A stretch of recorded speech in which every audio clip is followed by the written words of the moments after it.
Hello, everyone. I'm Jim Garrison, and I want to welcome you to the 407th session of Humanity Rising as we traverse our way through this pandemic that started nearly 2 years ago in the winter of 2020. And virtually every day we have been monitoring what's happening. And as we begin this morning, I want to bring to our collective attention two events that have happened within the last week that I think are very important for us to take in. As we approach in March, the second anniversary of the declaration of this pandemic, it's very important that we pause and take stock of what's taking place. The first thing that's been taking place has been in Canada. We're first in Ottawa, initiated by truckers who had been stopped at the border saying that they couldn't cross the US border unless they were vaccinated, even though they were perfectly healthy. That instigated a protest. They took thousands of trucks to the capital of Canada, Ottawa, and for the last week have been basically occupying parts of downtown Ottawa. Today, the mayor declared a state of emergency, but protests have been springing up not only across Canada, but in different cities around the world. People are challenging the climate, or rather the COVID emergency. There is a stronger and stronger sense that we've had enough, that we need to return to normal, that we need to honor the universal and historic medical principle of informed consent. No one should be forced to take vaccines. But more fundamentally, it's time for the world to return to normal. We need to end this emergency. And so the second thing that I wanted to bring to everybody's attention is the nation of Denmark. Denmark last week said, it's over. We're going back to normal. No lockdowns, no mandate, no masks. We're just going to live as normal Danes. And that's being watched around the world. So as we begin our session today, I'd like everyone to just pause for a moment and reimagine what normal is. I think we've forgotten what normal is. And the best way to reconnect with normal is to go back before COVID. In the pandemic, as it was declared by the World Health Organization, and almost instantaneously we're all put under lockdown. Just remember for a moment, before that, that's what normal looks like and feels like. It's a world where if you're healthy, you can travel about. Wherever I went, I just got an airplane ticket, and we got in an Airbnb or a hotel, and because you were healthy, you were assumed that you had the right to travel about. That's what normal means. Normal is that when you get sick, you quarantine and you talk with your doctor or whoever you trust about how you're going to get better, and that you have available to you all the therapies that exist to consider and to take as you feel your health pathway warrants. No one should be forced to take a vaccine. It violates the most fundamental medical right we human beings have that have been codified in law the world over, that nothing happens to your body without informed consent. And unless you give your informed consent, whatever procedure, whatever medicine, whatever vaccine is out there should not be forced upon you. And that's been systematically violated by the COVID emergency. So I want to today honor the protests. I want to honor and salute the nation of Denmark. I think it's time that we bring this emergency to a close because all kinds of bad things have happened. The most fundamental of which is it's eroded our civil liberties and it has eroded public health. Every indicator of public health, mental, psychological, emotional, crime rates, drug rates have gone up over the last 2 years. And we have to bring this to a close. And we have to remember what normal is. And many people have forgotten. So on session 407, on the 7th day of February, in solidarity with people all over the world that are questioning authority and saying we've got to go back to normal, where we have free mobility, or if you're sick, you make the choice about how you get better. That's the kind of world we need to return to as soon as we possibly can. So it's in a salute to the truckers in Canada, and the protests, and the state of Denmark that I wanted to open our session this morning. So let's now take a pause with all this happening all around us and just center ourselves in our bodies. Let us honor the sanctity of our own bodies. Let us attune ourselves with our heart. Let us listen to our heartbeat. Let us just experience the gratitude of sovereignty over our bodies and sovereignty and solidarity with each other as the whole world struggles to bring this pandemic to a close.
Thank you, everyone. We now want to turn our attention to a theme that we've touched on a number of times over the course of Humanity Rising, and that is the climate crisis, the fact that we're in our 6th species extinction in the history of our planet, the first 5 triggered by climate change out of natural transitions and movements of the earth. And the 6th, the one that we are in, are the ones that we humans have catalyzed.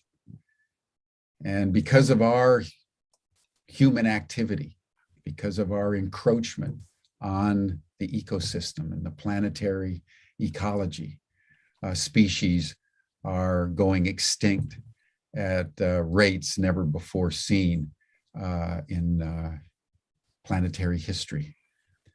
And so for the next 5 days, we're going to be delving into the whole domain of global endangerment as species, including our own. are threatened with ongoing viability, given what we humans are doing to the planetary ecology. So I want to welcome two gentlemen who have been passionate about this issue. Tom Eddington, who's the founder of Endangered Global. He's had a very successful career in Silicon Valley, consulting with some of the biggest companies, both in Silicon Valley and globally, and individuals, coaching them towards success, both personally and organizationally, but has really turned his focus over the last several years to the sixth mass extinction. So Tom, I want to welcome you.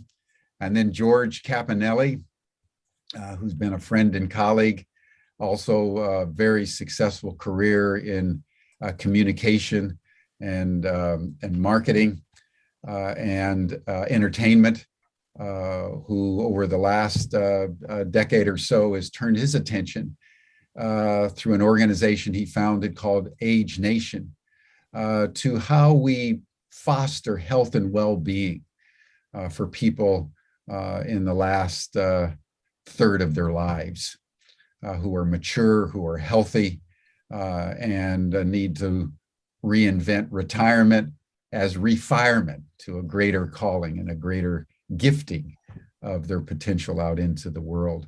And it was George Cappanelli that introduced us to Tom. So George, I want to thank you for your work in this domain. So gentlemen, I'll turn the program over to you with many thanks for the 5-day program that you're going to be convening for us.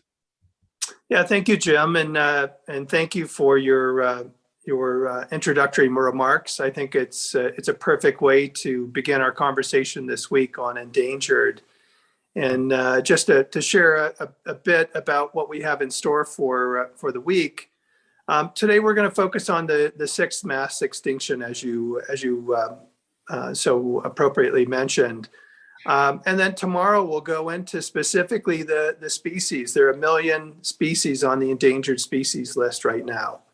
And we've got an incredible lineup of some of the leading thinkers and folks who've been spending the past several decades on protecting, preserving, restoring some of the species on the endangered species list and the ecosystems that they live in. Wednesday, we'll shift our focus to more of a planetary view, so moving from the individual species that are endangered to the ecosystems and the planet itself that is endangered. And then on Thursday, we'll focus on humanity, because as these ecosystems collapse, as the species disappear, humanity becomes extinct. And then Friday, we'll have a wrap up of the week. And the important thing about this conversation is to be engaging it from a place of action, to be engaging it from a place of knowing that we still have time. There are about 850 ecosystems on the planet. And if we, as a species, humanity, we've been the catalyst, as Jim mentioned, for the sixth mass extinction. But as a species, we actually can look at each of those 850 ecosystems that exist on the planet. And if we can give half of that landmass to those ecosystems, to nature, by 2030, we actually can stop the sixth mass extinction. It's been both through wisdom tradition and scientific research, we know that that's a possibility. And that's the challenge we have as a species, is what do we do in the remaining 9 years of this decade to ensure that through interconnecting nature, through preserving, protecting old growth forest, grasslands, the oceans, that nature is ensured of having half of that ecosystem. So it's an amazing group of guests that will be joining us this week for the dialogue. And we welcome all of you to the conversations this week. One of the panelists we had hoped to have with us this week was David Suzuki, and unfortunately he wasn't able to join us. So George was fortunate to have captured a conversation with David And so we've got a brief video. So George, why don't you share the prayer from Thich Nhat Hanh and share the video. Well, thanks, Tom. Before I do that, I just, I know that we're blessed in many ways because of Humanity Rising. To have an audience in countries around the world that are comprised largely of conscious and committed people. Still, I'm very much aware that by and large, humanity seems to me to be sitting out a number of the deepest conversations about the systemic issues of our time. There are tons of people doing extraordinary things, tons of people doing organizations that are doing remarkable things. But at the same time, I think that the voice of humanity is missing. During COP26, when we watched many of our world leaders stumbling around in compromise and denial, coming out of it with far less hope than I think humanity was looking for. And so the thing that I ask all of us is to do more individually. Speak louder, speak more often, engage friends, catalyze a worldwide conversation in which we, the people, making up humanity, begin to have a larger and more unavoidable voice in ensuring that our governments and our businesses and our industries pay a lot more attention to the needs that Tom was just talking about.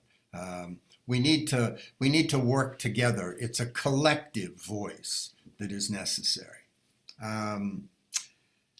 I begin with these lines from Thich Nhat Hanh, who we lost not very long ago. And he says this, he says, "Kiss the earth, walk and touch peace every moment.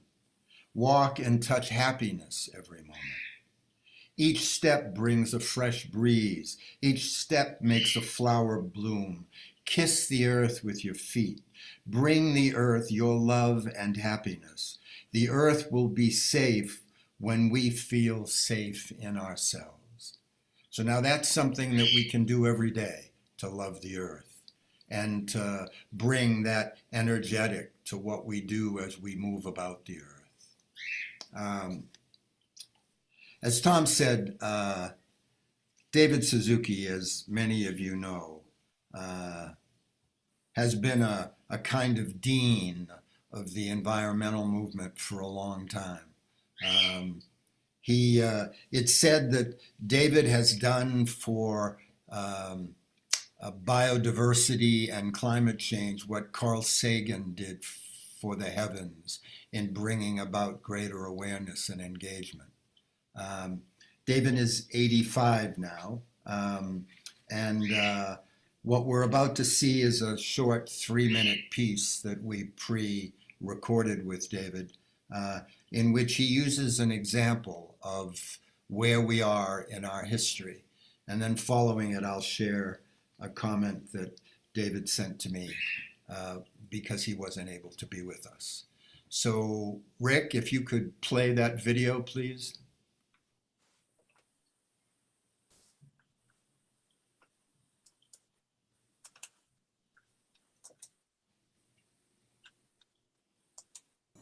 Is that capitalists believe that growth has become the very definition of success and progress. And nobody ever asks, when you believe growth is progress, we don't ask things like, what is an economy for? Are there no limits? How much is enough? Are we happier with all this stuff? We don't ask those questions. Everything is to keep the economy growing. And so I'm going to show you why growth is suicide. Steady growth over time is called exponential growth. And anything growing exponentially will have a predictable doubling time. Whether it's the amount of water you use, the amount of garbage you make, the size of your city, the number of people in the world, anything growing exponentially will double.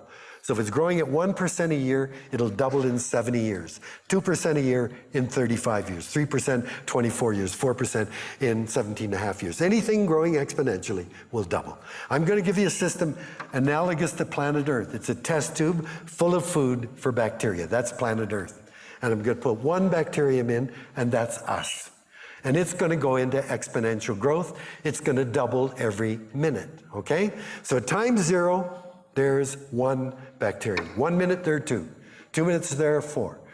3 minutes, there are 8. 4 minutes, 16. That's exponential growth. And at 60 minutes, the test tube is full of bacteria and there's no food left, okay? 60 minutes growth. When is the test tube half full? Well, the answer, of course, is at 59 minutes. 59 minutes, it's half full. 60 minutes, it's full. So at 58 minutes, it's 25% full. 57 minutes is 12.5% full. At 55 minutes, it's 3% full. So if at 55 minutes, one of the bacteria says, hey guys, we got a population problem. The other bacteria would say, Jack, what the hell have you been smoking? 97% of the test tube's empty and we've been around for 55 minutes. And he'd been 5 minutes away from filling it. So they're no smarter than we. At 59 minutes, they go, oh my God, Jack was right. We need a mega pro. Don't give any money to those economists. Give it to those scientists. And in less than a minute, the scientists invent 3 test tubes full of food. So they quadruple the amount of food and space they're saved, right? Hallelujah. That would be like us finding 3 more planets we could go to immediately, identical to Earth. So what happens? At 60 minutes, the first planet's full. At 62, 1 minute, second test tube's full. At 62 minutes, all 4 are full. So by quadrupling the amount of food and space, you buy 2 extra minutes. How do we add any more air, water, soil, or species to the planet? You can't. And every scientist I've talked to agrees we are past the 59th minute.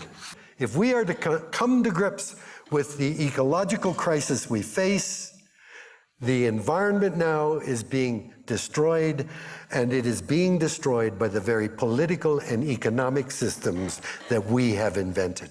And we have to find a way now of fitting those 2 systems into Mother Earth. Thank you very much.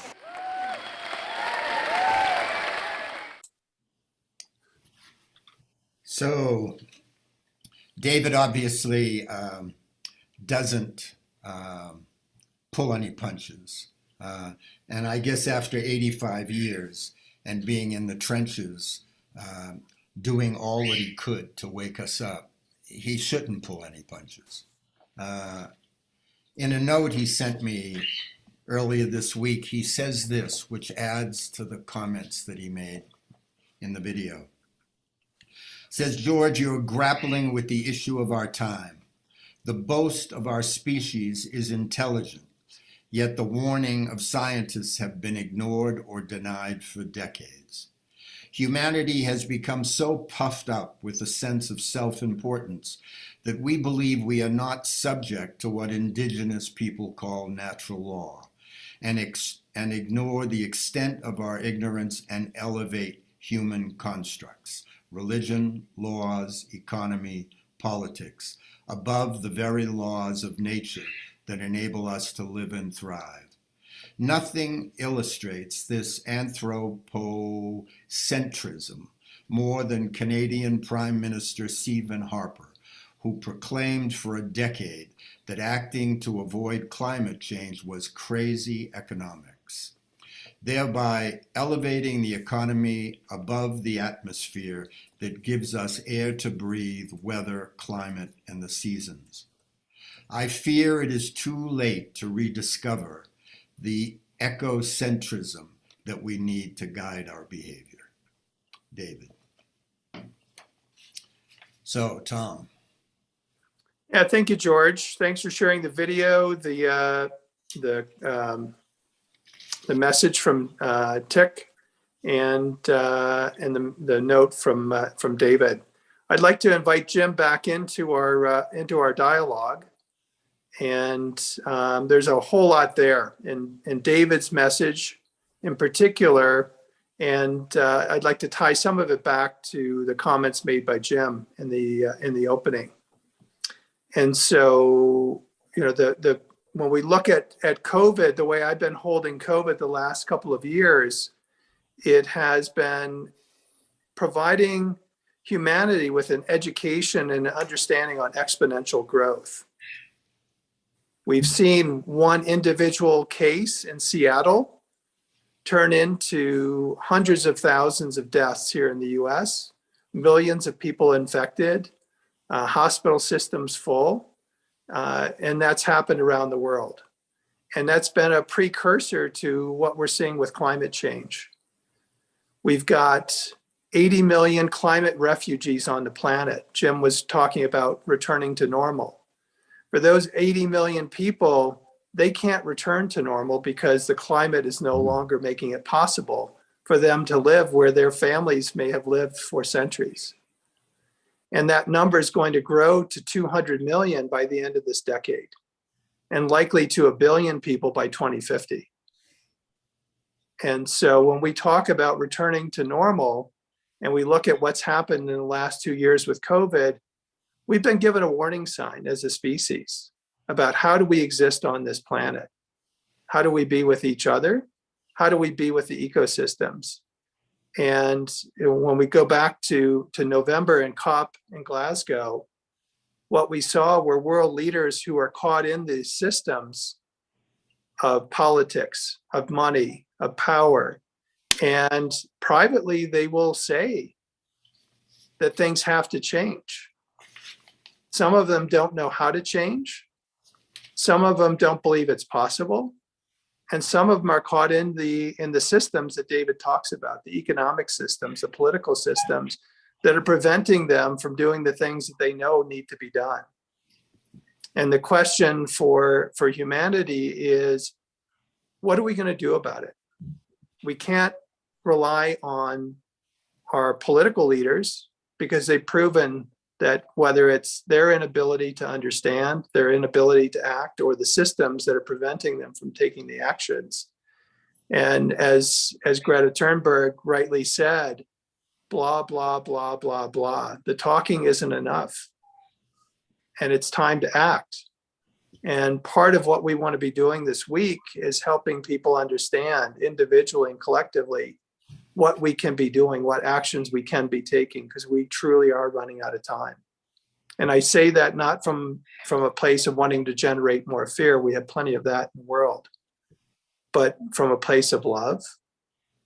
And as Vandana Shiva and so many other thought leaders around the world, scientists, et cetera, know that if we can love planet Earth, if we can love each other, and I'm not talking about in some kind of hippy-dippy sort of way, but truly understanding and embracing how we're hardwired as a species. We're hardwired for collaboration and cooperation. We can see it in the midst of natural disasters. The human response, the humanity that shows up to help and support each other. And that's where we are on the planet now. We're facing a natural disaster, about every 18 days on the planet.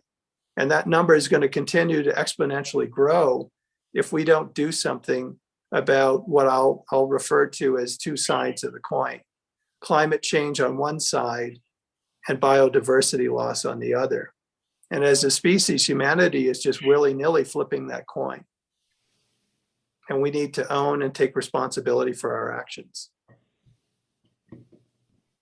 Well, thank you, Tom. I just want to note for everyone that Vandana Shiva, who was supposed to join us today, has had some technical challenges from India. So we want to use this time to deepen our exploration into endangered. And, you know, Tom, I think it would be of interest to people just to hear your story of how you came to establish endangered.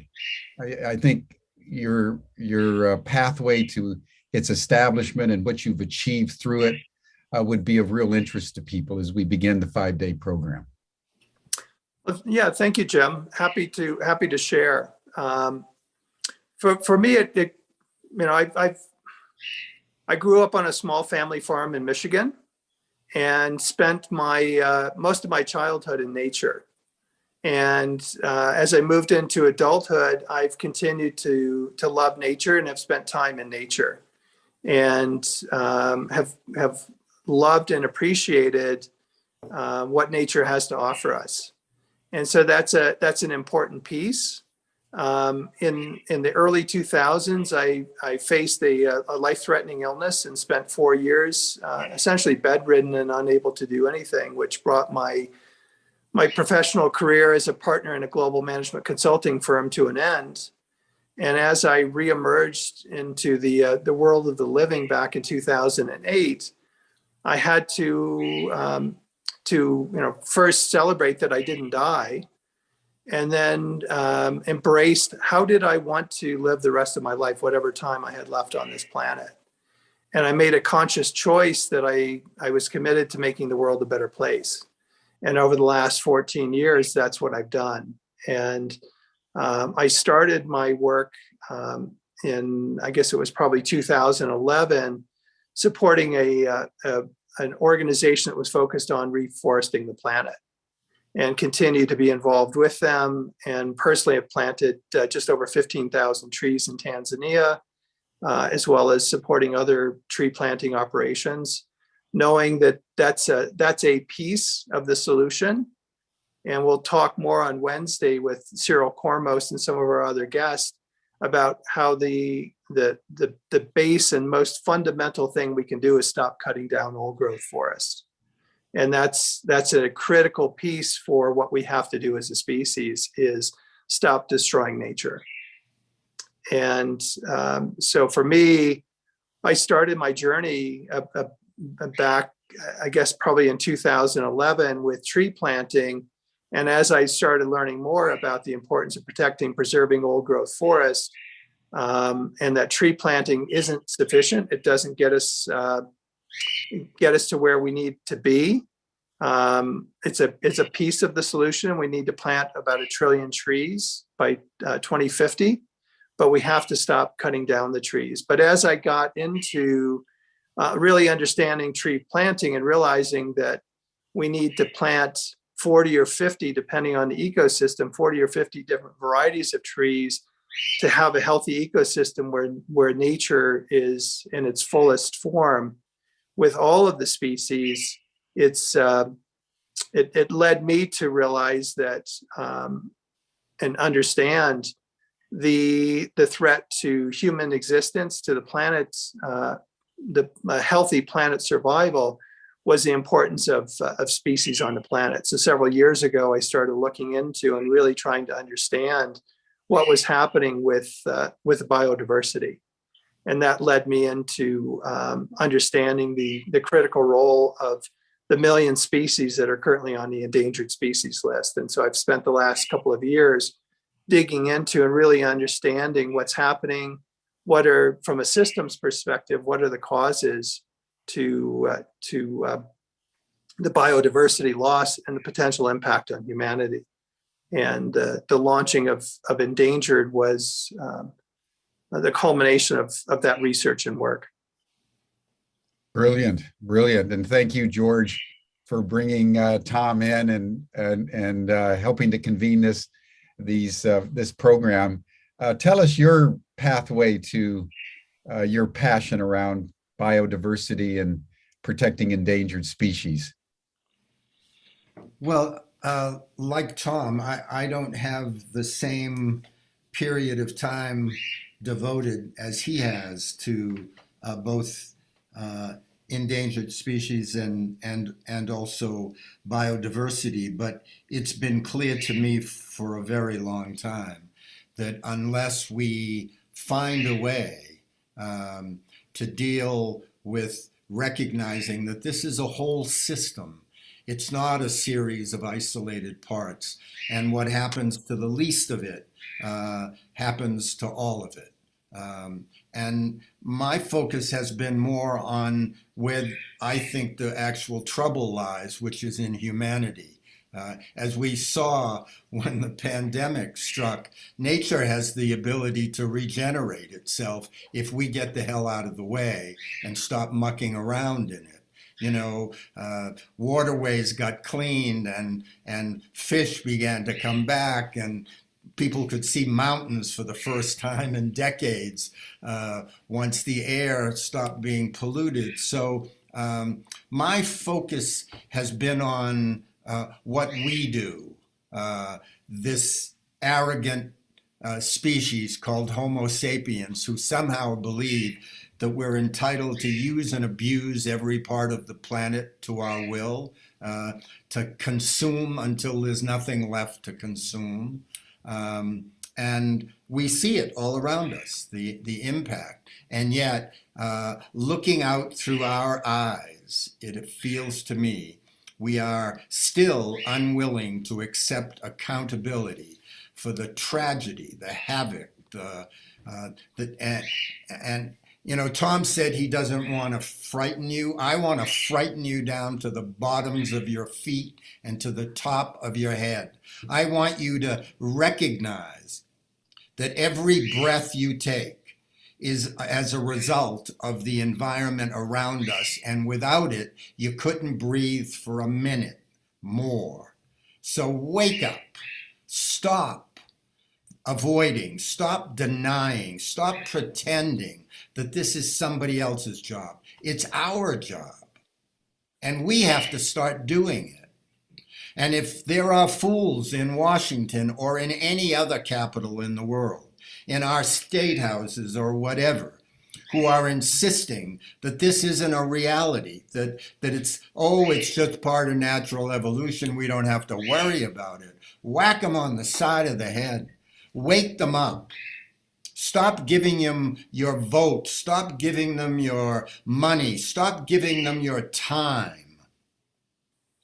We are the ones that Tom is speaking about. In the next decade, we are the ones that have to do the work. And we have to demand that the people that we elect, the people we pay our tax dollars to, we have to demand of them that they do what is needed.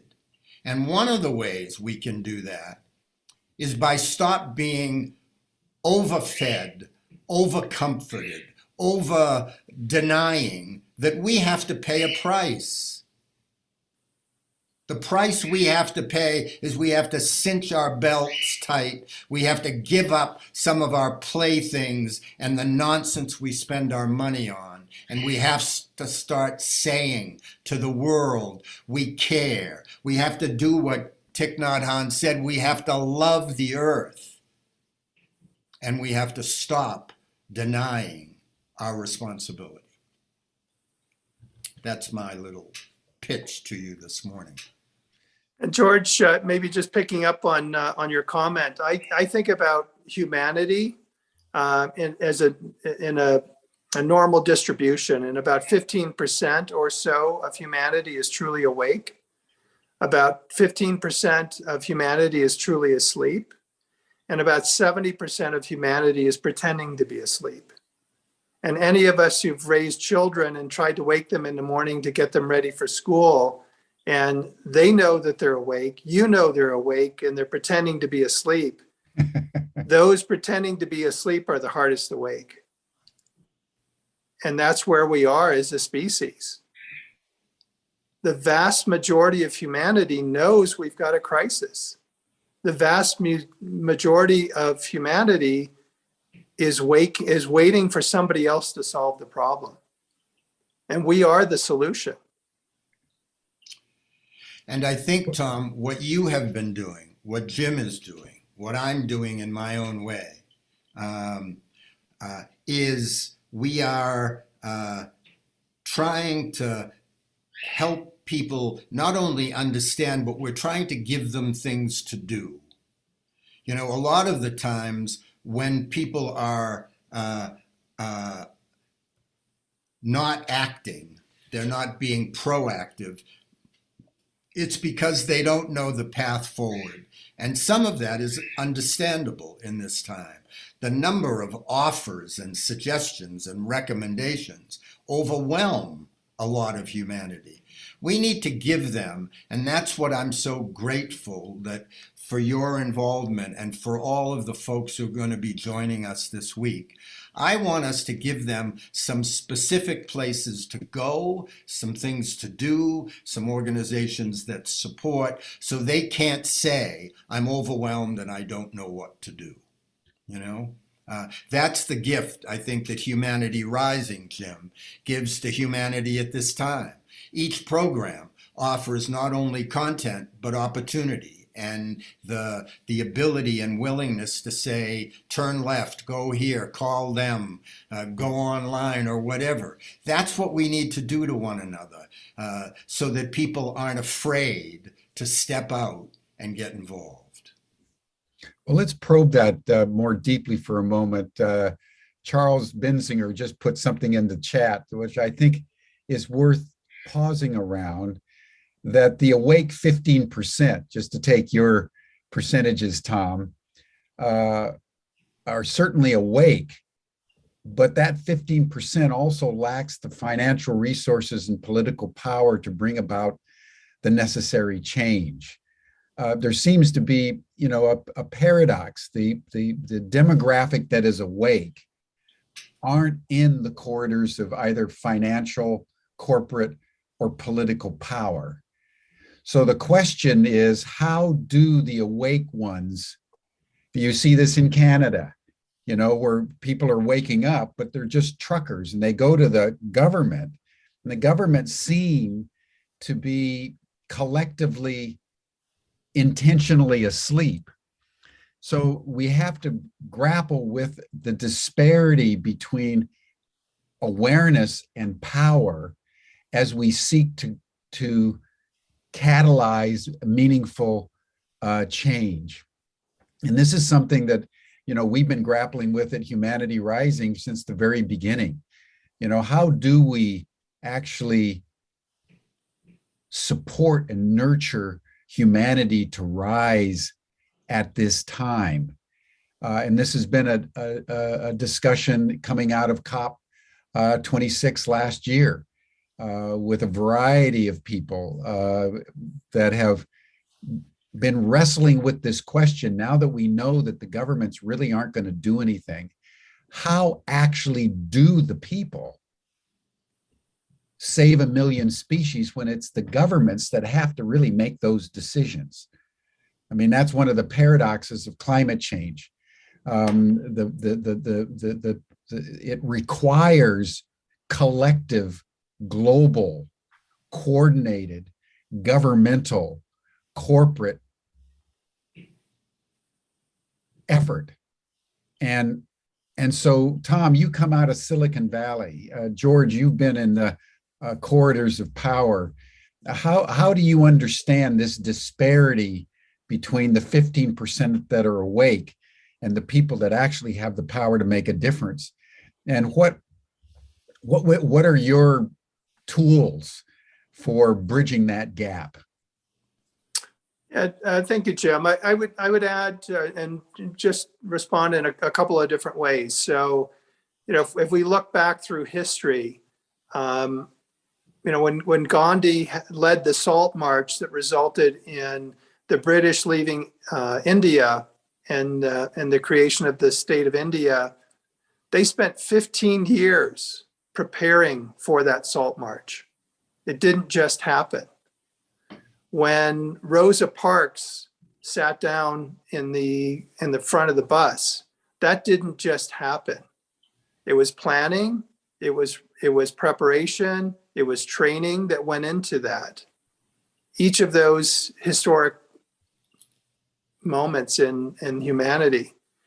And with what's happening on the planet,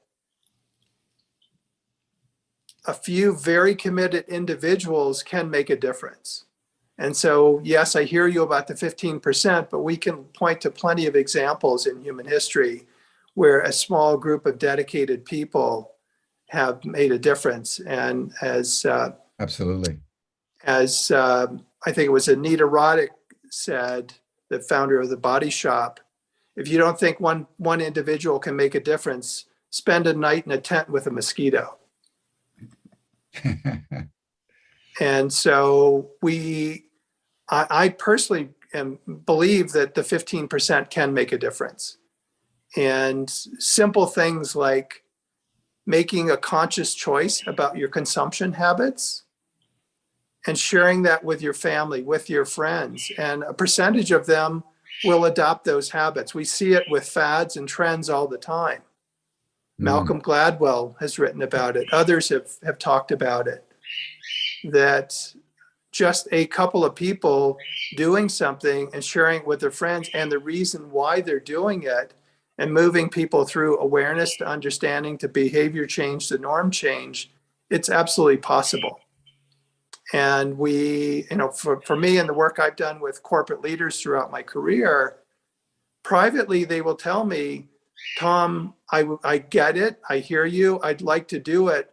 But my board of directors, my employees, our customers, and yet if the customers are telling the company what they want from them from a product perspective, it gives the CEO the permission, it gives the institution, the ecosystem, the permission to do what they need to do. And so there's a tremendous amount of power that the consumer has, not only consumer of products, but consumers of our politics. Yeah, and George, you've spoken passionately about the power of one as we seek to bridge this divide. Speak to us a little bit about that. Well, I think it's really an extension of what Tom was just talking about. We indicate that the leaders often, or the CEOs, are limited because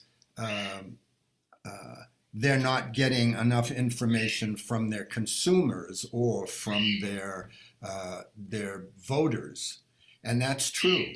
And yes, Tom, I agree with you that many of the great change movements in history have had a lot of pre-planning, but so has this.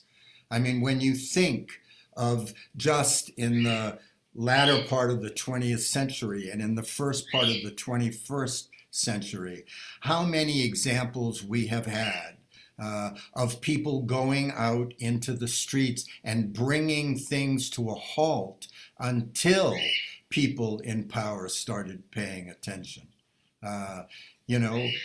Me Too and George Floyd and the Vietnam War. How many other things can we name when people said, I've had enough and I'm not going to take it anymore? Peacefully, not with violence, peacefully. But when the people speak, and as you say, when each of us speaks as conscious consumers to the organizations that we buy goods and services from, if we spoke to every organization that currently was helping to commit climate genocide, and we said to them, we're not going to buy your products anymore. You're done. You're finished. If we said that to politicians who say there's no such thing as climate change, if we turn off radio stations and not buy newspapers or not go on television and listen to people that speak nonsense, they would not have a platform for very long. You're right. We, the people, have an extraordinary amount of power. I won't get into tax dollars and all the rest of that. All of it comes from us, and we give it to people who pretend they have no obligation and responsibility to us. And we can make a difference. We have to make a difference if our voices are not heard. And yes, we need to talk to each other, and we need to encourage others. But someone, Kevin, put in the chat a quote by Rupert Reed that says, globally planned, regionally organized, and locally executed. 3 steps. We all, those of us who are committed and interested recognize we can do more. And now our job is to encourage others to do more.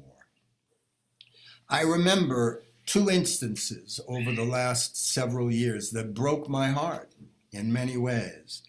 I remember when the whole Parkland shootings and whatnot happened, and all of those young people all across America came out eloquently, with deep passion, communicated their desire not to be subjected to violence in schools. And what did most of us as adults do? We sat with our thumbs in our mouth on the sidelines. Did we come out to support them? Did we put the money that 15% maybe didn't have to work helping them? When Greta talks about blah, blah, blah, she's talking about us. We're the blah, blah, blahs. It's not just the leaders. We have these young people that were outside of COP. Did we turn out in equal numbers to support them? That's what I'm talking about. That's where our responsibility lies.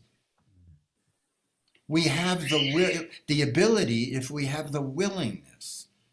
Yeah, it's cold outside, so put an extra scarf on or put a hat on your head. Go out and be heard. Go to your senators and your congressmen and go to corporate offices and tell them we need to create that global plan that Rupert Reed is talking about. We can do this. In an age of instantaneous communication, instead of flooding the airways with dither and nonsense that people tell everybody, whether they're combing their hair or tying their shoes, and they call that human contact. We can use social media to speak about things of great consequence that can help us come together as humanity before it's too late. Thank you, George. Tom, I'd love to explore more deeply your understanding. You made, I think, a very profound comment that climate and biodiversity are two sides of the same coin as we understand what it is that we need to be doing and bringing together. So speak to us just for a bit about your understanding of the way biodiversity and supporting biodiversity will enable us, by just doing that, to ameliorate the challenges of endangered species and to improve the climate. Yeah, thank you, Jim. And there are a couple of pieces to it. So, we've been watching over the last couple of decades as the frost line here in North America continues to move north. And so there are species that are showing up in Canada now, for example, that didn't used to be there because of the frost line moving north. And as a result, as those species are showing up in places where they didn't used to exist, it changes the ecosystem, it changes the habitat, it changes what's happening. Plants that didn't used to exist in certain regions are showing up. And that affects the insects. It impacts the micro biome. It affects the mycelial network. It affects the types of trees. And so you see a whole shifting of an ecosystem as the temperature changes. And animals start dying off. Insects start dying off. Others become overly abundant. Whether it's you look at the decimation in the mountain states with the bark beetle, and we can go around just here in the US, but it's happening all over the planet, where human activity in particular is affecting ecosystems, and then that in turn changes impacts the climate. We can look at Indonesia as an example, where the destruction of forest to plant palm trees for palm oil has destroyed ecosystems for species like the orangutan, the closest relative to humanity. And Dr. Gary Shapiro tomorrow will be talking about Indonesia and the orangutan. He was one of the first, well, he was the first person to teach an orangutan to sign and to communicate with the orangutan. But that would be an oversimplification, but an explanation of how climate change and biodiversity are two sides of the same coin. And as I mentioned, humanity is just willy-nilly flipping that coin. Jim, somebody in the chat brought up the regeneration core. Talk about that, will you? As another aspect of how humanity can become involved and support the kinds of changes that Tom's been talking about. Yes, of course. You all remember last July and August, as the Intergovernmental Panel on Climate Change said that we are now entering what they called unprecedented territory with regards to climate, that the Secretary General in August of last year said meant code red for humanity. And essentially, if you read his speech, he was indicating, excuse me, that what code red means is that our governments are going to have less and less capacity to ensure normalcy. You know, when Tom talks about a climate disaster every 18 days that does more than $1 billion in damage, that's happening because the infrastructure of human society is under assault by ecological turbulence. And what climate scientists all over the world have been noting is that we are now in that tipping point. 20, 30 years ago, we had the time, if we'd have acted, to maintain some kind of stability in the climate. That's no longer possible. We're now in the tipping point. We're now inevitably moving into an era of escalating ecological turbulence.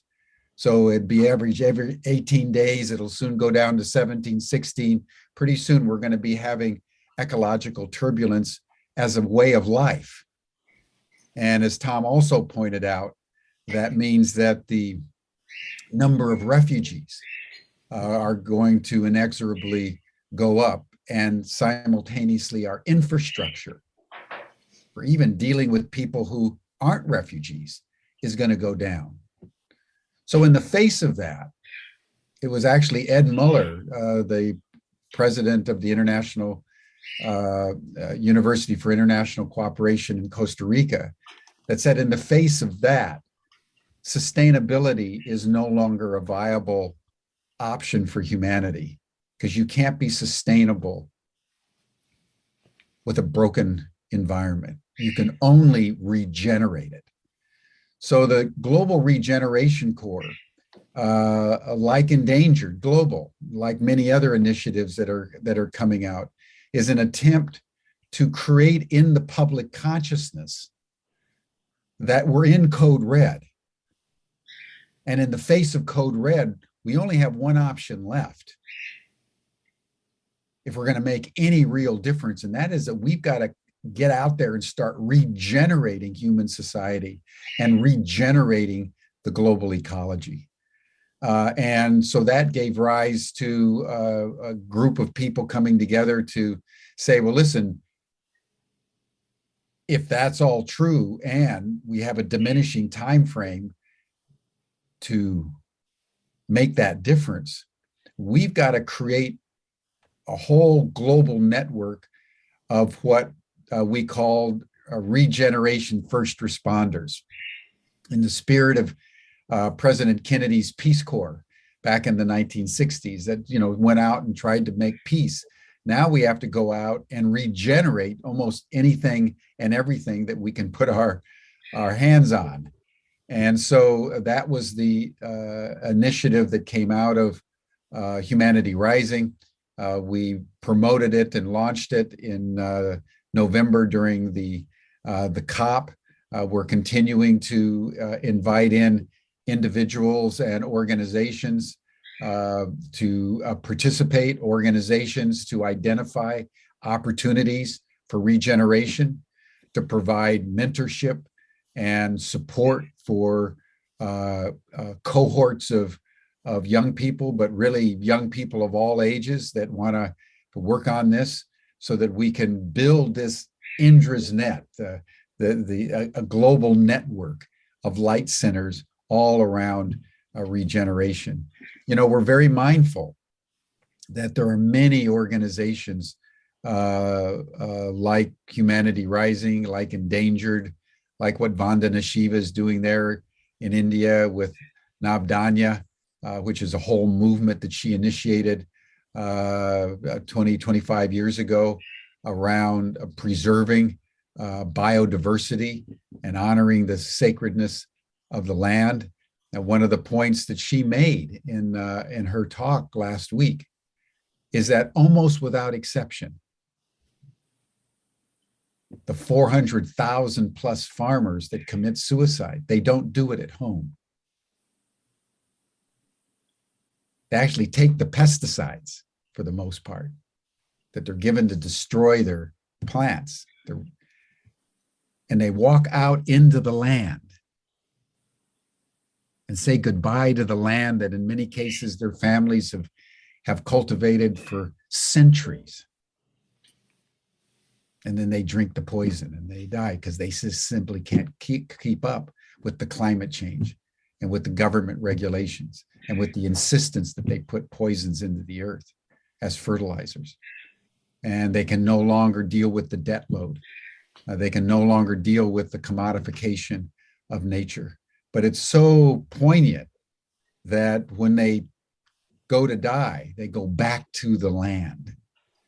It's very, very powerful stories that she was telling about our love of the land. And so how we regenerate it. And Ed Muller, for example, down in Costa Rica, has founded Regenerate Costa Rica. They're taking land that has been completely decimated. Nothing's basically growable. They're taking farmers and through just simple regenerative techniques, they're bringing the land back to life, and the species start to return, and the caterpillars and the bugs and the butterflies all start to return, just like we started to see them doing when we were all under lockdown at the beginning of the pandemic. So life wants to grow. It wants to regenerate. We just have to enable it as much as we can by aligning our human activities with natural processes. And the problem with the species extinction is once a species is extinct, there's no way to regenerate it. There's no way to bring it back. So that's why we wanted to spend the time this week with Endangered so that we could preserve as best we can the kinds of biodiversity that are required for the regeneration of the planetary ecology. So there's a relationship between biodiversity and regeneration and climate and social activism. So that's an important part of what we're doing here at Humanity Rising.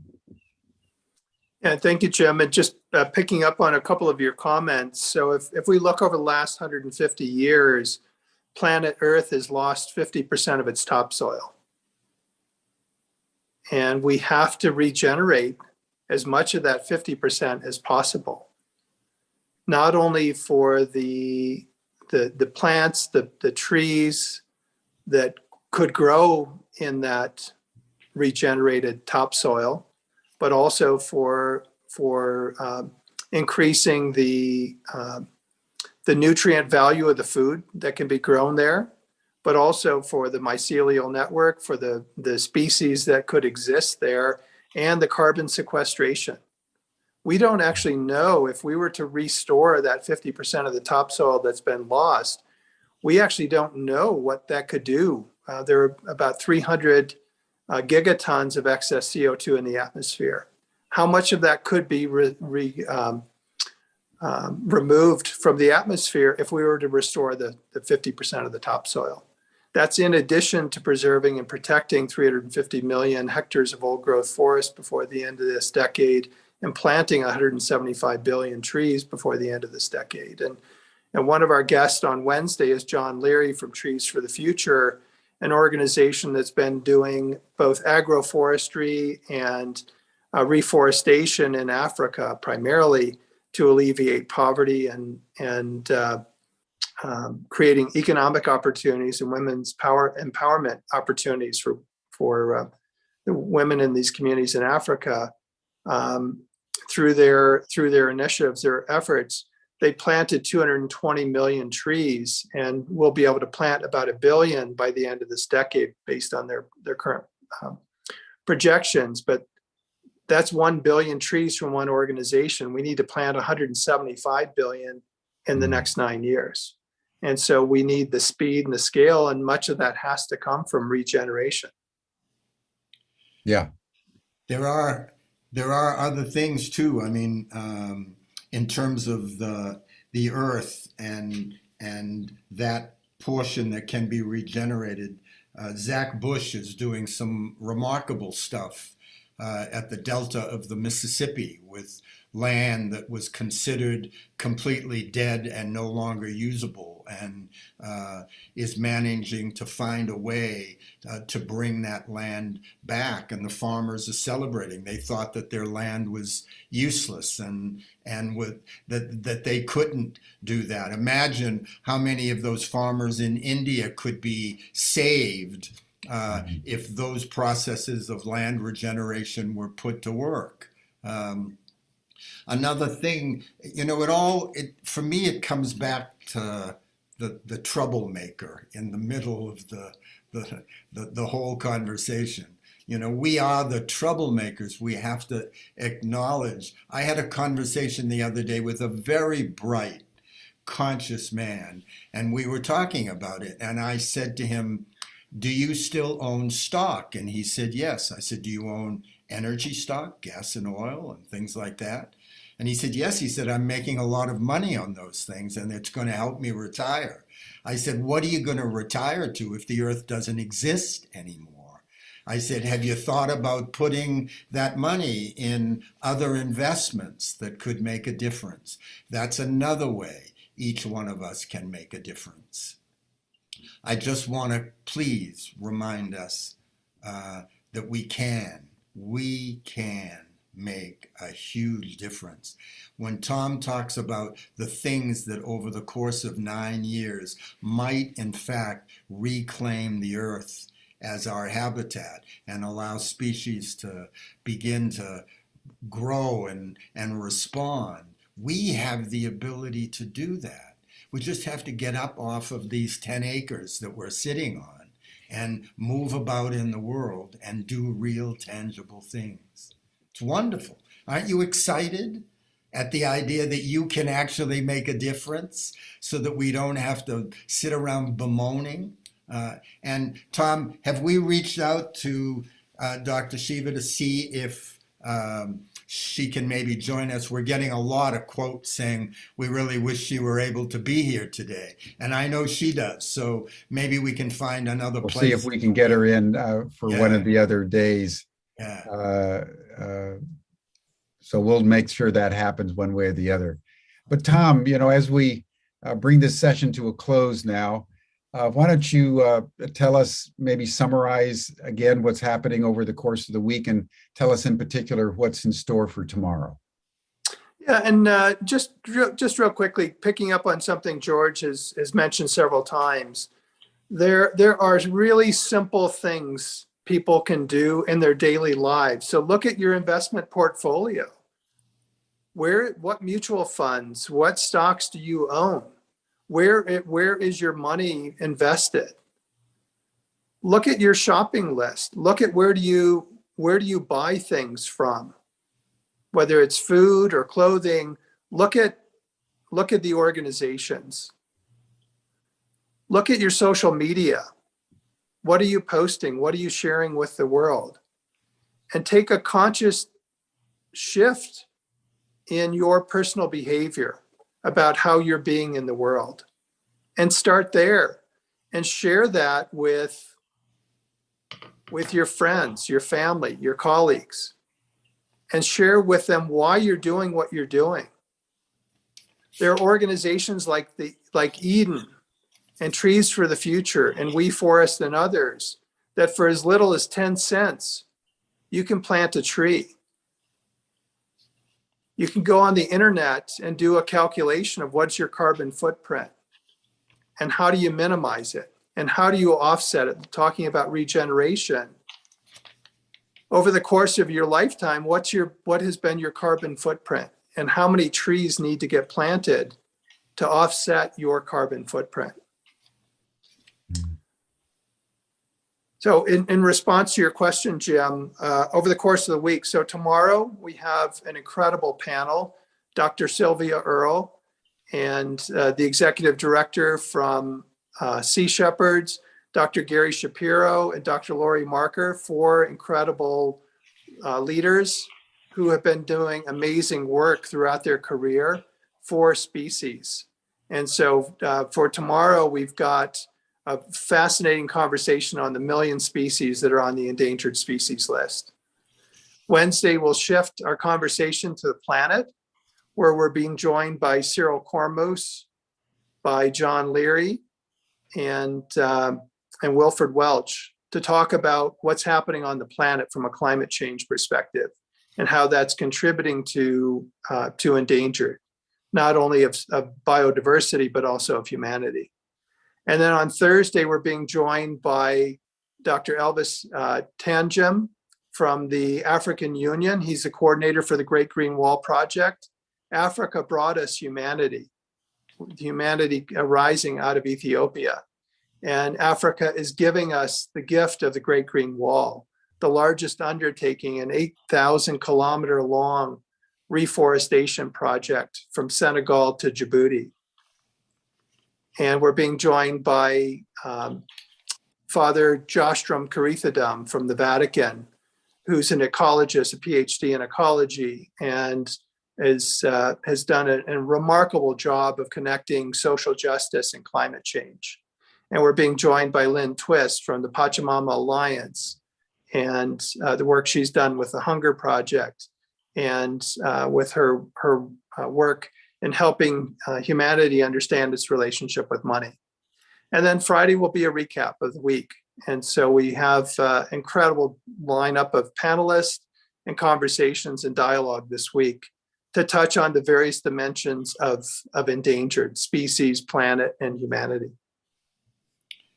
Tom, I'm going to ask that I can close this portion from me anyway, again with those lines by Thich Nhat Hanh. I think after this conversation today, they become even more consequential. Kiss the earth, walk and touch peace every moment, walk and touch happiness every moment. Each step brings a fresh breeze. Each step makes a flower bloom.